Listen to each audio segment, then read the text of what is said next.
Welcome to P226's review of the FNX. This is a awesome handgun from FN. This is the box it comes in, and one thing I have to give FN on all of their firearms is the box is second to none. And to me, that's just a sign of quality more than anything else. I mean, if your packaging sucks and you have an awesome product, you're just not representing your product that well. That's the gun. It comes with 3 magazines. Move this to the side. Actually, I do want to talk about one other thing. This actually does come with 3 different extra back straps. 4 counting the one that's on the gun, but and 2 different checkering patterns. The magazines on the FNX anyway are black coated, but it's like a shiny, like almost a black patina almost on a stainless magazine. This is probably to answer the comments that they always got on the FNPs, which was that the magazines were too shiny. Which, as you can see, those magazines are still pretty shiny. So, way to not fix the problem, FN. Anyway, POU-wise on this handgun, I see it as a combat handgun. You could also throw it into home defense just like any other combat handgun.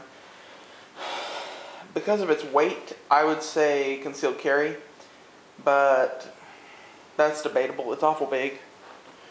Okay, I personally prefer something a little bit more like a Glock 26.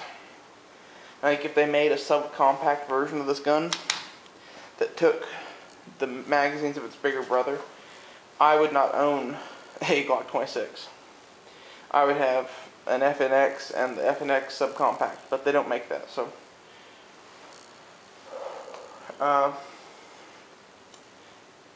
anyway, one of the key things for me that defines this in the home defense role is the rail it has right there. To me, if it does not have the capability of a light mounting there, I would not throw it into home defense. You can argue that all you want, but it's never a bad thing to have the capability to mount a light. Okay, moving on to track record. The FNP and the FNX are basically the same gun, so I'm going to say this inherits the track record of its predecessor. In that it is utterly reliable. I have seen nothing bad from this gun. I've owned an FNP and an FNX now, and it is an awesome, awesome gun in either form. Basically, all the FNX is a dressed up version of an FNP. If you're like my uncle, you'll think that the FNPs are a little snappy because they're too light. That's just bullshit. They do recoil a little bit more than a Glock, but it's not that much more. It's hardly even noticeable. It's not that big of a deal. But if you don't like shooting an FNP, you will not like shooting an FNX. There's just no way around it. You won't like it. Caliber. These are available in 9mm or 40, and the FNP is also available in the 45. But it's really a whole different gun. It looks similar to this. This gun, the FNX, was made to basically be an FMP 45 looking gun in 9mm or 40. Because the FMP 45 always looked drastically different than the FMP 9 or 40. So I never really understood why that was. This basically just fixed that. We already talked about magazines, so we can skip that one. Accuracy. This is right up in there with any other polymer handgun, or even like aluminum framed handguns. It's very accurate. I wouldn't say it's as accurate as like a SIG, but it's definitely somewhere in between SIG and Glock as far as the accuracy goes.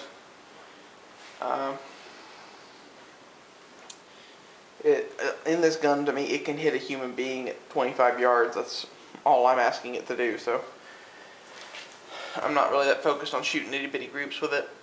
Your mileage may vary, as so many say here on YouTube, but it's accurate enough for me. Size and weight, it is a few ounces lighter than a Glock. It's a full-size handgun. Ergonomics are actually pretty awesome. The interchangeable back straps are kind of nice in that fact, because you have two that are kind of swelled up like this one, and two that are kind of flat like this one. And it really changes the way the gun feels in your hand. And really, there's nothing really bad about the back straps on this gun. There are on some others. Like, I don't really like the way the Glock does theirs, where basically it's like adding shims to the back of the gun. I like this because the back strap is basically permanently attached. It isn't, but it sort of is.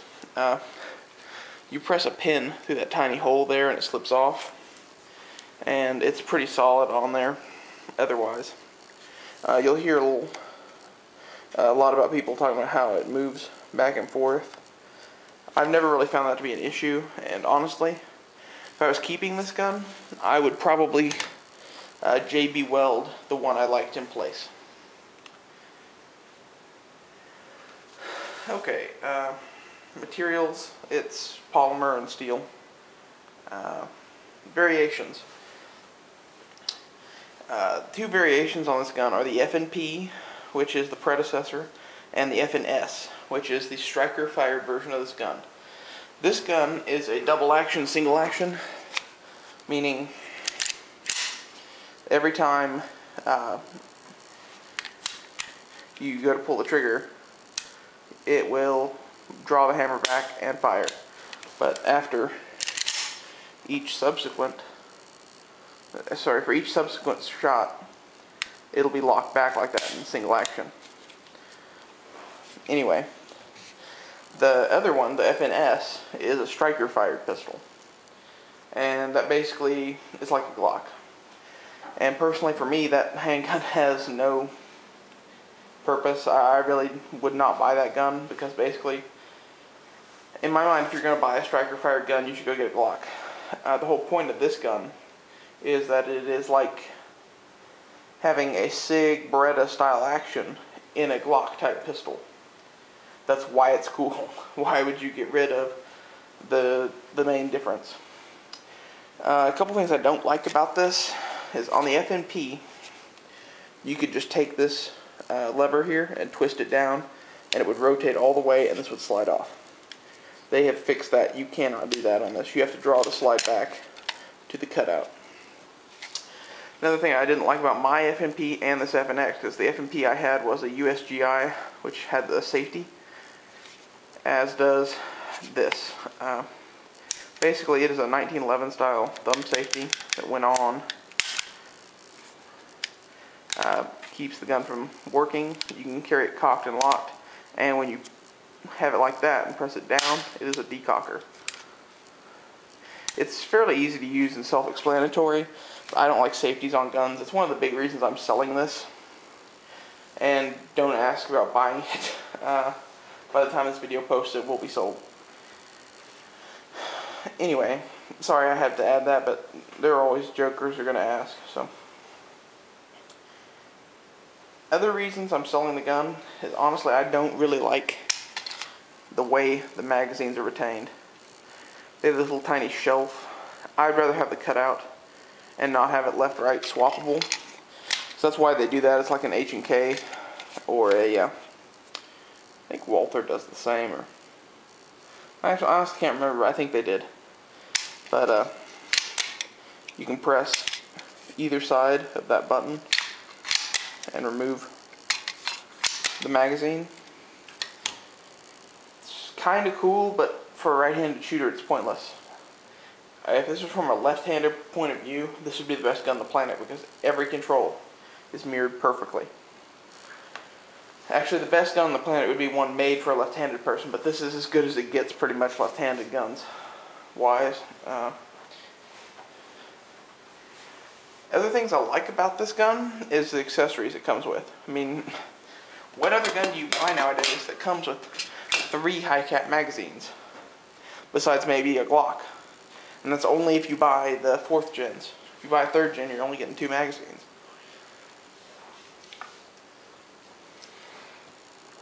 Sorry, I had to get a drink of water. And the back straps too. I mean, you do get a lot of bang for your buck with this gun. This gun is priced around the $500 to $600 mark. If you're buying one new in like a store, you're gonna pay $600 or more for it. If you go to a gun show or something where people don't have the overhead, they might sell one for like $550. Used market wise, these guns are like vaporware. I mean, all new guns on the used market are difficult to find. I found this one at a gun show for $425 that a dealer was selling used. He really ripped somebody off, I think, and was selling it at the same price he would in FMP. I don't judge, I just buy it when I see stuff like that. So you can find deals on these. It's not like impossible. But I would say you're going to expect to pay at least $500 for one of these. Even used. It pretty much wraps up value. The only thing I'm going to do now is talk about a couple of other things I really didn't like on the FMP and the FNX, which is this trigger guard. It's really round, and I just don't like it. Okay, there's no logical reason why I don't like it. I just don't like it. The sights on this one, it wasn't as bad on the FMP. They were kind of normal. But on this one, you can see in that sight picture how wide open the bottom of that sight is. I just don't like that. Safety, really didn't care for that. For a couple of reasons. First off, it's the safety, and second off, it's position. For the safety, that's awesome, but for the decocker, I would prefer it up here. I think they kind of get that backwards. As others have said in reviews on the FMP, they didn't fix probably my biggest bitch with the gun. They reinvented the wheel on this, and they made that hard to access, the slide release. Which you can make the argument that no one uses that anymore, but I still use it, so it annoys me that it's difficult to reach. And that this is always in the way. Things I like about the gun, that hammer. That hammer is just so fucking cool, I cannot even tell you. I'm a Mauser broom handle, Browning high power type of guy. I love round hammers. I think every gun should have a round hammer. It's just my opinion, and I know it's stupid and doesn't matter at all. Kind of like the trigger guard, but I love that hammer.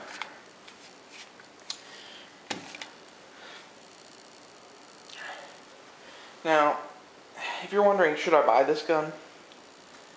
I would say for someone like me who already has several guns, this gun is pointless. But if you don't have any guns, this gun can do a lot of stuff for the price you pay. You're paying about the money you'd pay for a Glock, or maybe a used SIG, and you're getting a brand new gun instead of a used SIG. That's as light as a Glock, so it's easy to carry. Even a full size like this, you can work on ways to conceal it. You get the SIG style trigger system. You get plenty of magazines.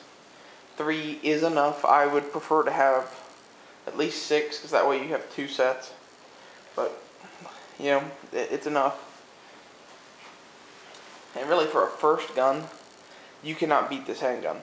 You get a lot for what you pay.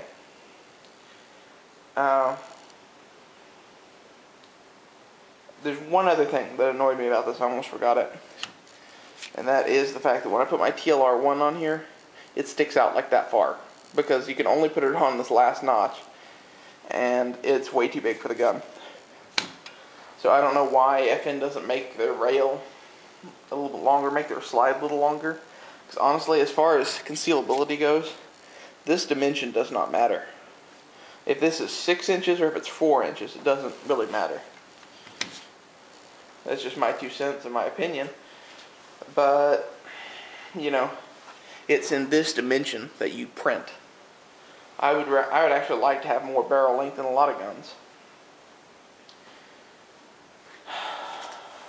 Thanks for watching. Please subscribe and don't forget to thumbs up the video.